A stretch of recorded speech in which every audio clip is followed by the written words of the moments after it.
Hi students, today we discuss a fresh chapter, Poverty as a Challenge.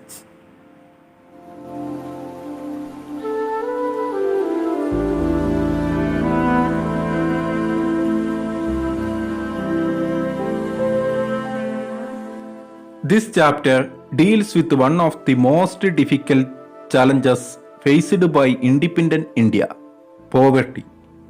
After discussing this multi-dimensional problem through examples, the chapter discusses the way poverty is seen in social sciences. Poverty trends in India and the world are illustrated through the concept of the poverty line. Causes of poverty as well as anti-poverty measures taken by the government are also discussed. The chapter ends with broadening the official concept of poverty into human poverty.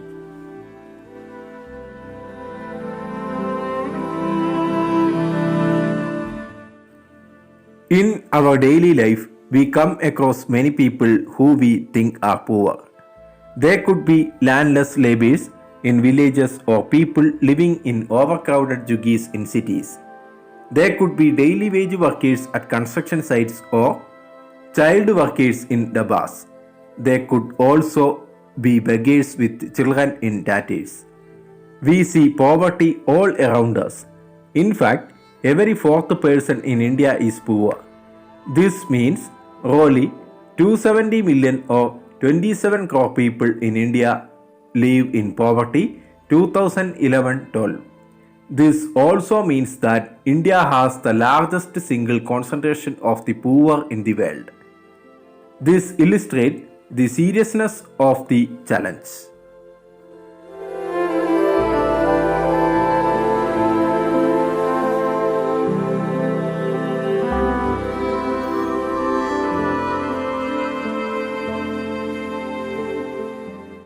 Poverty is defined as the lack of common things like food, clothing, shelter, safe drinking water, medical care, and education, which determine the quality of life. Two typical cases of poverty explained in the chapter, the urban case and the rural case.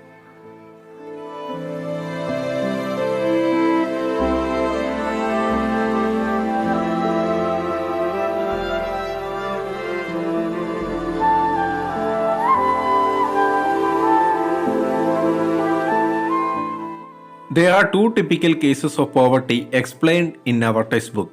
First one is urban case. 33-year-old Ram Charan works as a daily wage laborer in a wheat flour mill near Ranchi in Jharkhand. He manages to earn around rupees 1500 a month when he finds employment, which is not often. The money is not enough to sustain his family of 6 that includes his wife and 4 children aged between 12 years to 6 months.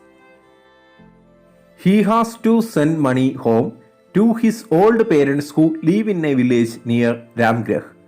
His father, a landless laborer, depends on Ram Charan and his brother who lives in Harsalibagh for substance. Ram Charan lives in a one-room tented house in a crowded basti in the outskirts of the city. It's a temporary shack built of bricks and clay tiles.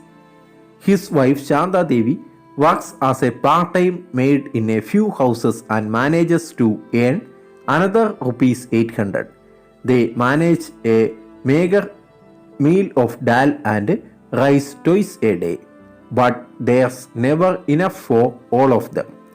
His elder son works as a helper in a tea shop to supplement the family income and earns another rupees 300, while his 10-year-old daughter takes care of the younger siblings. None of the children go to school. They have only 2 pairs of hand-me-down clothes each. New ones are bought only when the old clothes become unwearable. Shoes are a luxury. The younger kids are undernourished. They have no access to health care when they fall ill. The second example is rural case. Lekha Singh belongs to a small village near Meerut in Uttar Pradesh. His family doesn't own any land, so they do odd jobs for the big farmers. Work is erratic and so is income. At times, they get paid rupees 50 for a hard day's work, but often it's in kind, like a few kilograms of wheat or dal, or even vegetables for tailoring in the farm through the day. The family of 8 cannot always manage 2 square meals a day. Leka lives in a kucha hut on the outskirts of the village. The women of the family spend the day chopping fodder and collecting firewood in the fields. His father, a TB patient, passed away 2 years ago due to lack of medication. His mother now suffers from the same disease and life is slowly ebbing away. Although the village has a primary school, Leka never went there. He had to start earning when he was 10 years old. New clothes happen once in a few years. Even soap and oil are a luxury for the family. Study the 2 cases of poverty and discuss the following issues related to poverty: landlessness, unemployment, size of families, illiteracy, poor health or malnutrition, child labor, and helplessness. These 2 typical cases illustrate many dimensions of poverty. They show that poverty means hunger and lack of shelter. It also is a situation in which parents are not able to send their children to school, or a situation where sick people cannot afford treatment. Poverty also means lack of clean water and sanitation facilities. It also means lack of regular job at a minimum decent level. Above all, it means living with a sense of helplessness. Poor people are in a situation in which they are ill-treated at most every place: in farms, factories, government offices, hospitals, railway stations, etc. Obviously, nobody would like to live in poverty.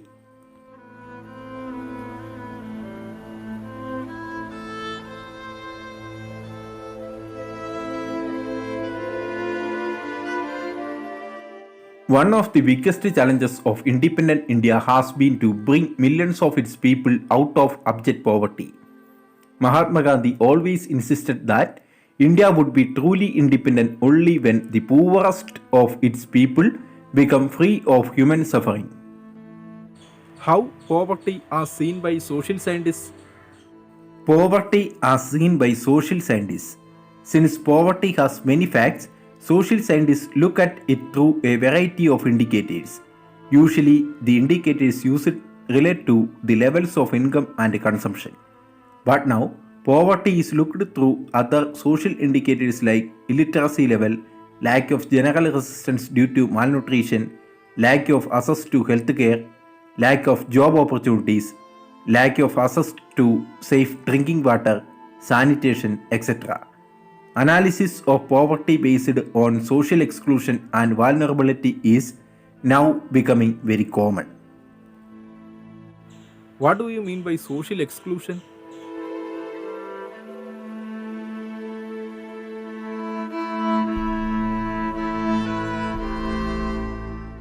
Social exclusion. According to this concept, poverty must be seen in terms of the poor having to live only in a poor surrounding with other poor people, excluded from enjoying social equality of better off people in better surroundings.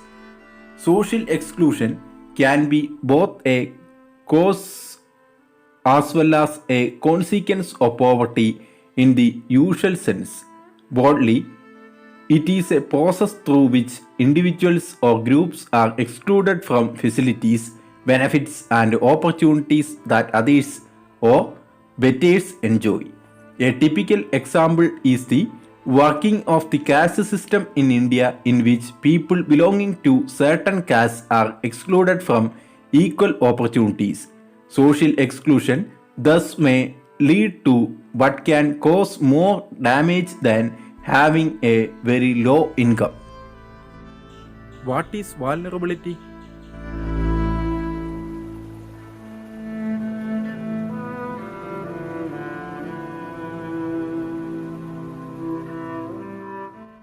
Vulnerability.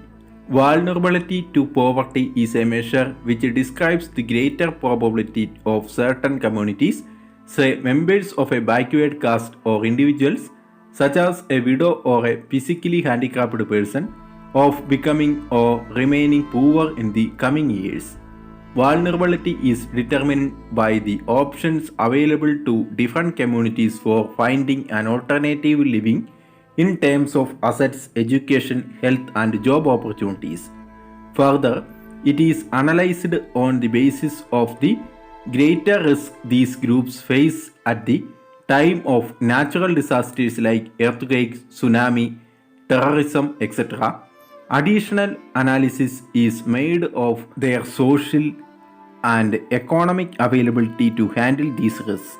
In fact, vulnerability describes the greater probability of being more adversely affected than other people when bad times comes for everybody, whether a flood or an earthquake or simply a fall in the availability of jobs. Next, we discuss an important concept, poverty line. What is poverty line?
Poverty line.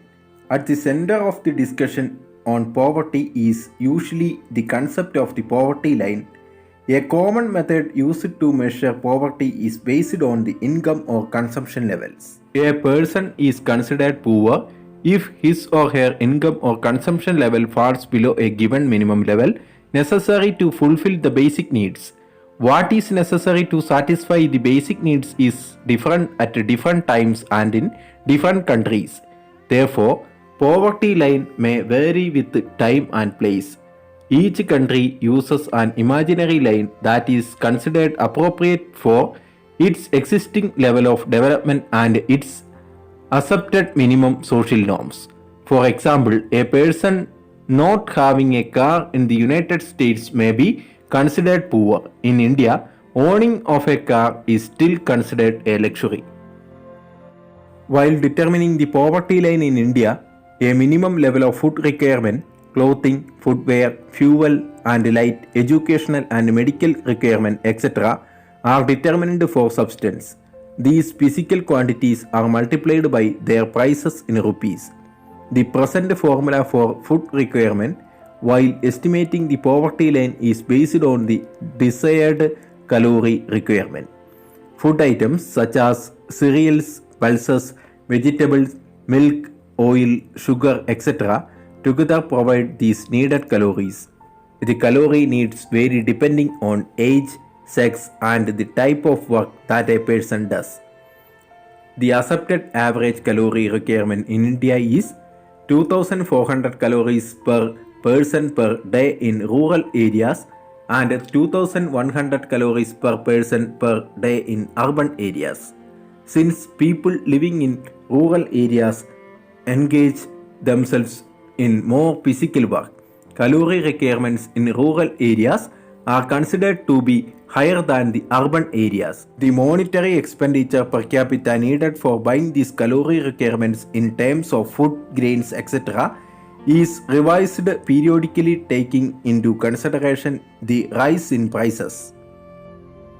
On the basis of these calculations for the year 2011-12, the poverty line for a person was fixed at rupees 816 per month for rural areas and rupees 1000 for urban areas.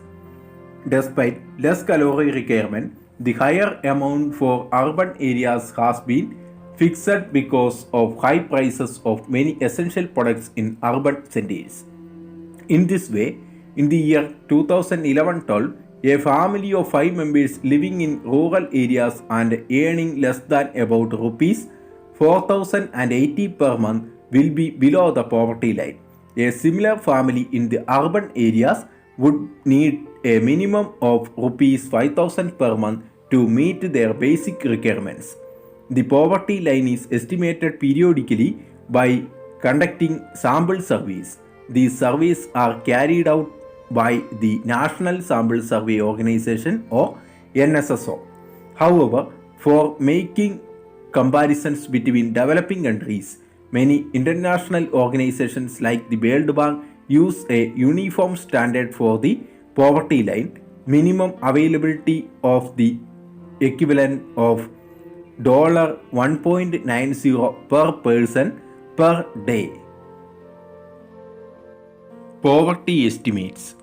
It is clear from the table 3.1 that there is a substantial decline in poverty ratios in India from about 45% in 1993-94 to 37.2% in 2004-5. The proportion of people below poverty line further came down to about 22% in 2011-12. If the trend continues, people below poverty line may come down to less than 20% in the next few years. Although the percentage of people living under poverty declined in the earlier 2 decades, that is 1973 to 1993, the number of poor declined from 407 million in 2004-5 to 270 million in 2011-12, with an average annual decline of 2.2 percentage points during 2004-5 to 2011-12. Table 3.1 shows estimates of poverty in India in different years. It is clear from the table poverty ratio in rural and urban areas and number of poor from rural and urban areas. What do you mean by vulnerable groups?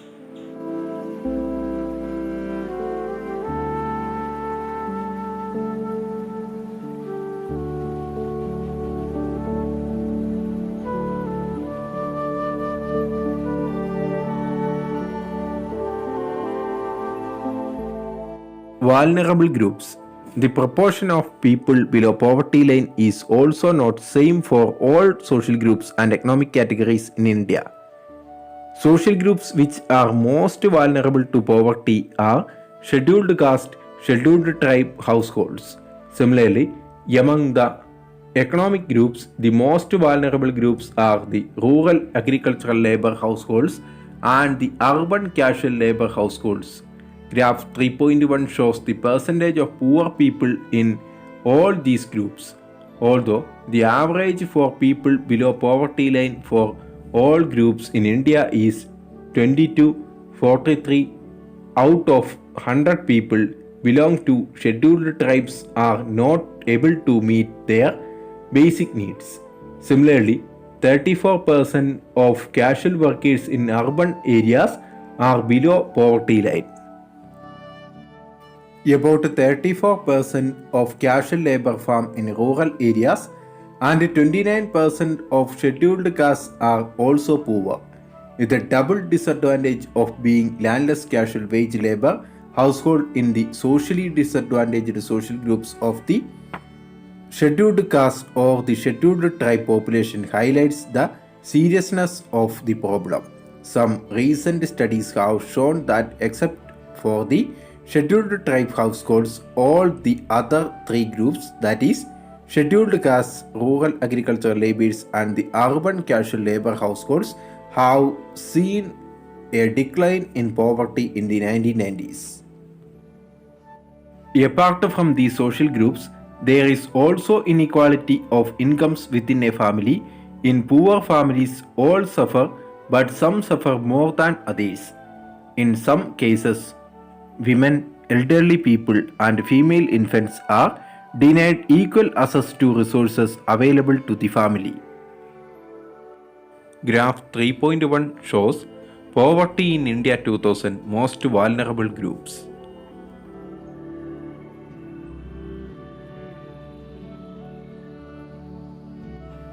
Next, we discuss the story of Shivaraman.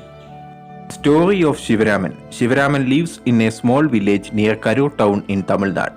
Karur is famous for its handloom and powerloom fabrics. There are 100 families in the village. Shivaraman, an Arundhatiya cobbler by caste, now works as an agricultural laborer for rupees 160 per day, but that's only for 5 to 6 months in a year. At other times, he does odd jobs in the town. His wife Shashikala too works with him, but she can rarely find work these days, and even if she does, she is paid rupees 100 per day for the same work that Shivaraman does. There are 8 members in the family. Shivaraman's 65-year-old widowed mother is ill and needs to be helped with her daily chores. He has a 25-year-old unmarried sister and 4 children aged between 1 year to 16 years.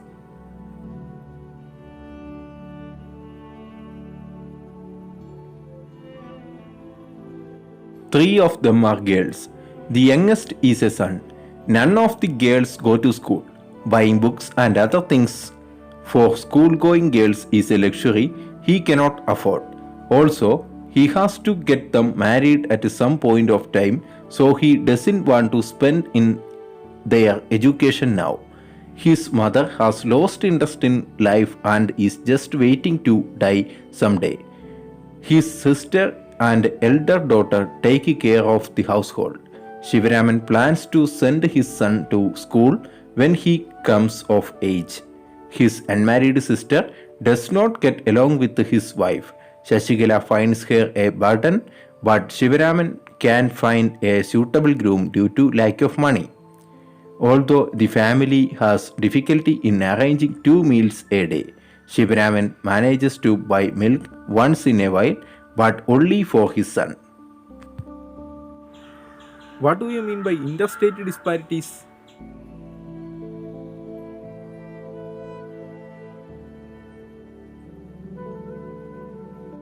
Interstate disparities. Poverty in India also has another aspect or dimension. The proportion of poor people is not the same in every state. Although state level poverty has witnessed a secular decline from the levels of early 70s, the success rate of reducing poverty varies from state to state. Recent estimates show while the All India Headcount Ratio or HCR was 21.9% in 2011-12, states like Madhya Pradesh, Assam, Uttar Pradesh, Bihar and Odisha had above all India poverty level. As the graph 3.2 shows, Bihar and Odisha continue to be the 2 poorest states with poverty ratios of 33.7 and 32.6% respectively. Although with rural poverty, urban poverty is also high in Odisha, Madhya Pradesh, Bihar and Uttar Pradesh. Graph 3.2 shows poverty ratio in selected Indian states. Bihar and Odisha continue to be the 2 poorest states with poverty ratios of 33.7 and 32.6% respectively. Although with rural poverty, urban poverty is also high in Odisha, Madhya Pradesh, Bihar and Uttar Pradesh is clear from the figure.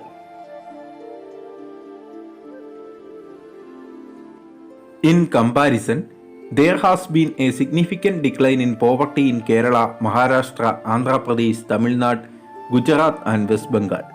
States like Punjab and Haryana have traditionally succeeded in reducing poverty with the help of high agricultural growth rates. Kerala has focused more on human resource development.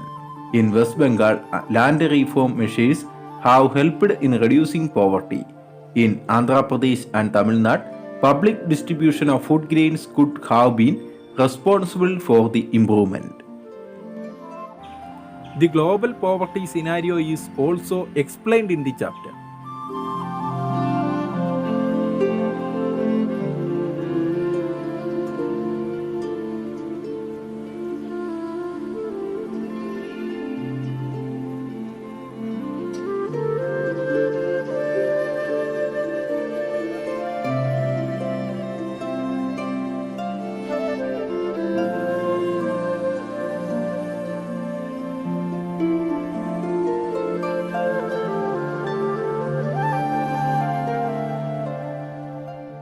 Global poverty scenario.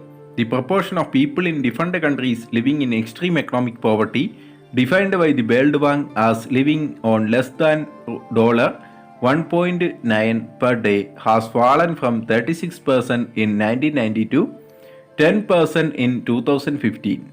Although there has been a substantial reduction in global poverty, it is marked with great regional differences. Poverty declined substantially in China and Southeast Asian countries as a result of rapid economic growth and massive investments in human resource development. Number of poor in China has come down from 88.3% in 1981 to 14.7% in 2008 to 0.7% in 2015. In the countries of South Asia like India, Pakistan, Sri Lanka, Nepal, Bangladesh and Bhutan, the decline has also been rapid 34% in 2005 to 16.2% in 2013. With a decline in the percentage of the poor, the number of poor has also declined significantly from 510.4 million in 2005 to 274.5 million in 2013. Because of different poverty line definition, poverty in India is also shown higher than the national estimates. Table 3.2 shows poverty headcount ratio comparison among some selected countries.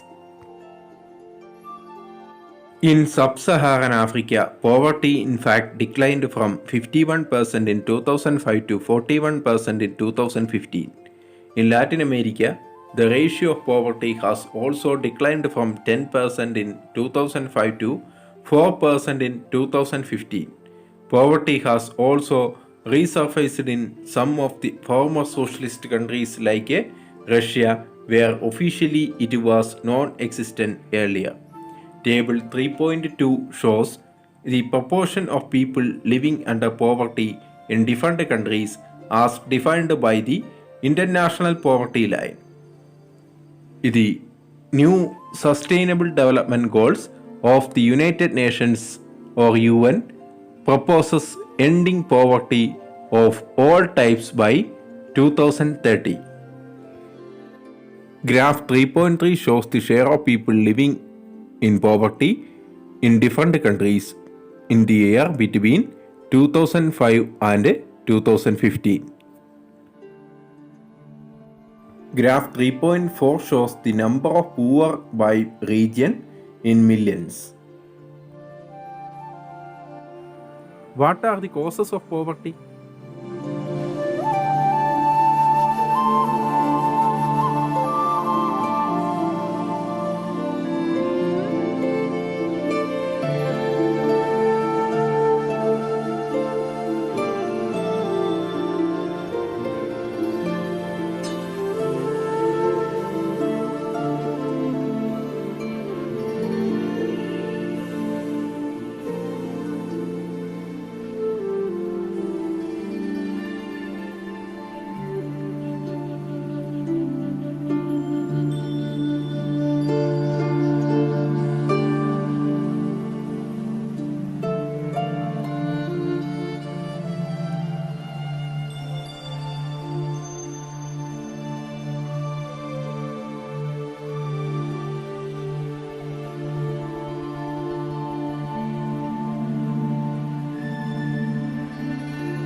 Causes of poverty. There were a number of causes for the widespread poverty in India. One historical reason is the low level of economic development under the British colonial administration. The policies of the colonial government ruined traditional handicrafts and discouraged development of industries like textiles. The low rate of growth persisted until the 1980s. This resulted in less job opportunities and low growth rate of incomes. This was accompanied by a high growth rate of population. The two combined to make the growth rate of per capita income very low. The failure at both the front, promotion of economic growth and population control, perpetuated the cycle of poverty. With the spread of irrigation and the green revolution, many job opportunities were created in the agriculture sector, but the effects were limited to some parts of India. The industries, both the public and the private sector, did provide some jobs, but these were not enough to absorb all the job seekers. Unable to find proper job in cities, many people started working as rickshaw pullers, vendors, construction workers, domestic servants, etc. With irregular small incomes, these people could not afford expensive housing. They started living in slums on the outskirts of the cities, and the problems of poverty, largely a rural phenomenon, also become the feature of the urban sector. Another feature of high poverty rates has been the huge income inequalities. One of the major reasons for this is the unequal distribution of land and other resources. Despite many policies, we have not been able to tackle the issue in a meaningful manner. Major policy initiatives like the land reforms, which aimed at a redistribution of assets in rural areas, have not been implemented properly and effectively by most of the state governments. Since lack of land resources has been one of the major causes of poverty in India, proper implementation of policy could have improved the life of millions of rural poor. Many other socio-cultural and economic factors also are responsible for poverty. In order to fulfill social obligations and observe religious ceremonies, people in India, including the very poor, spend a lot of money. Small farmers need money to buy agricultural inputs like seeds, fertilizer, pesticides, etc. Since poor people hardly have any savings, they borrow. Unable to repay because of poverty, they become victims of indebtedness. So, the high level of indebtedness is both the cause and effect of poverty. There are several anti-poverty measures practiced in our country for reducing the poverty.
Anti-poverty measures. Removal of poverty has been one of the major objectives of Indian developmental strategy.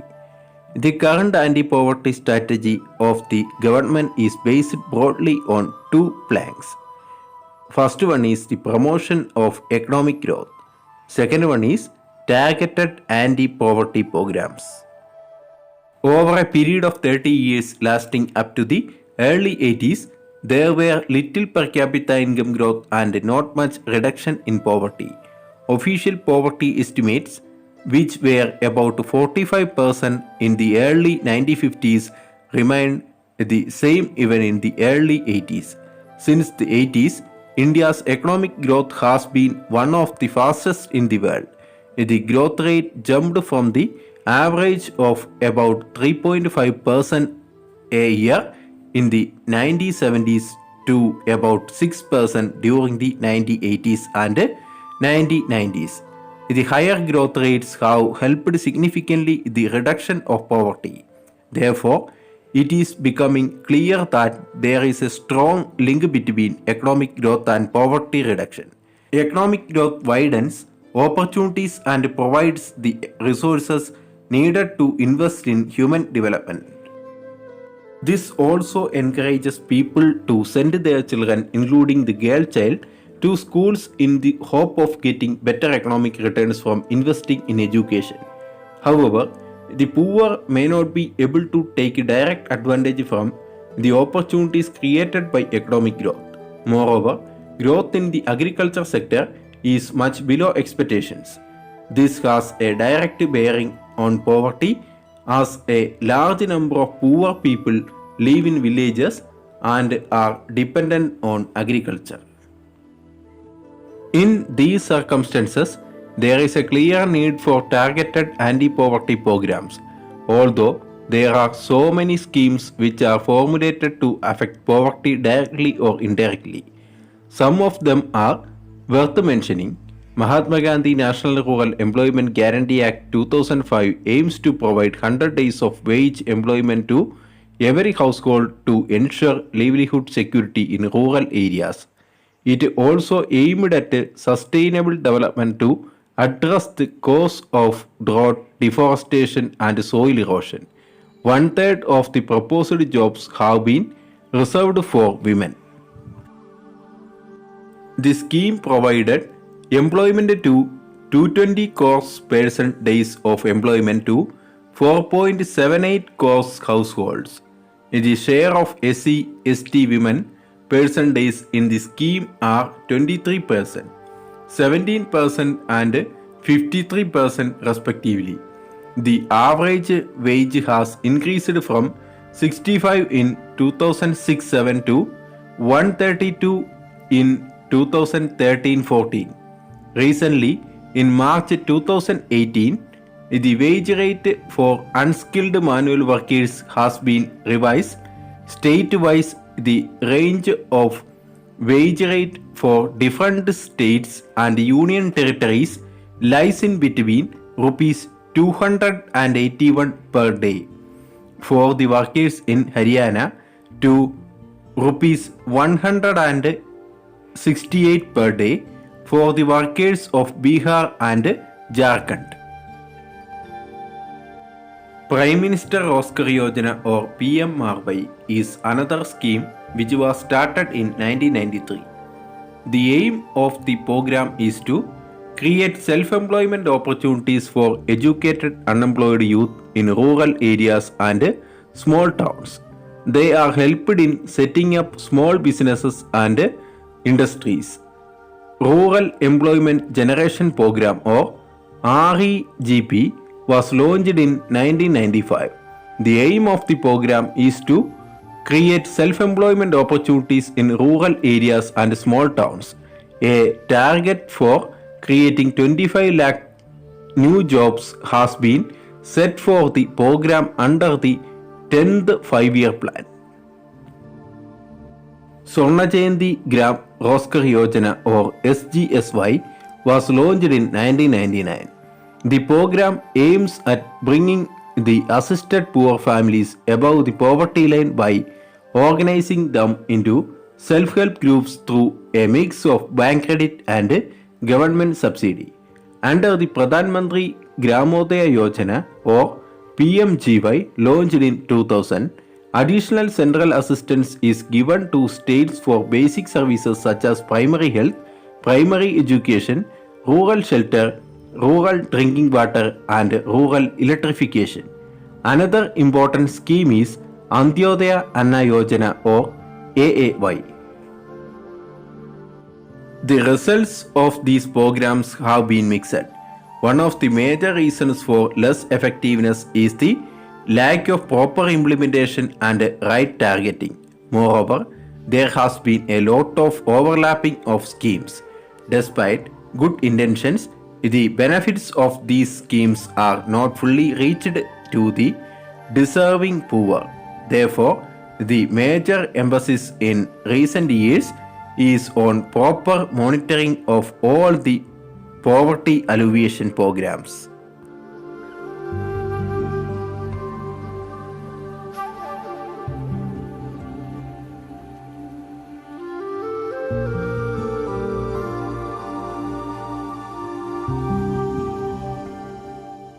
The challenges ahead. Poverty has certainly declined in India, but despite the progress, poverty reduction remains India's most compelling challenge. Wide disparities in poverty are visible between rural and urban areas and among different states. Certain social and economic groups are more vulnerable to poverty.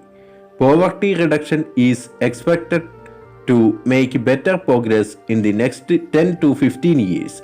This would be possible mainly due to higher economic growth, increasing stress on universal free elementary education, declining population growth, increasing empowerment of the women and the economically weaker sections of the society.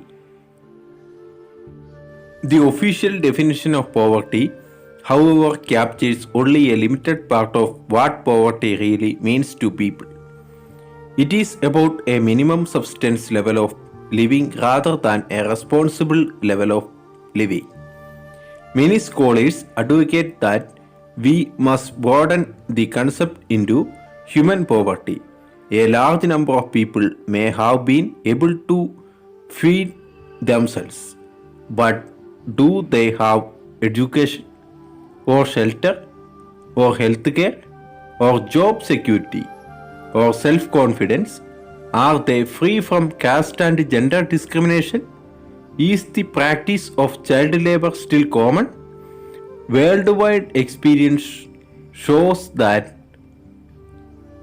with development, the definition of what constitutes poverty also changes.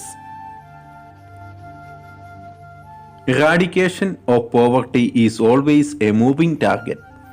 Hopefully, we will be able to provide the minimum necessary in terms of only income to all people by the end of the next decade. But the target will move on for many of the bigger challenges that still remain, providing healthcare, education, and job security for all, and achieving gender equality and dignity for the poor. These will be even bigger tasks. Thanks for watching.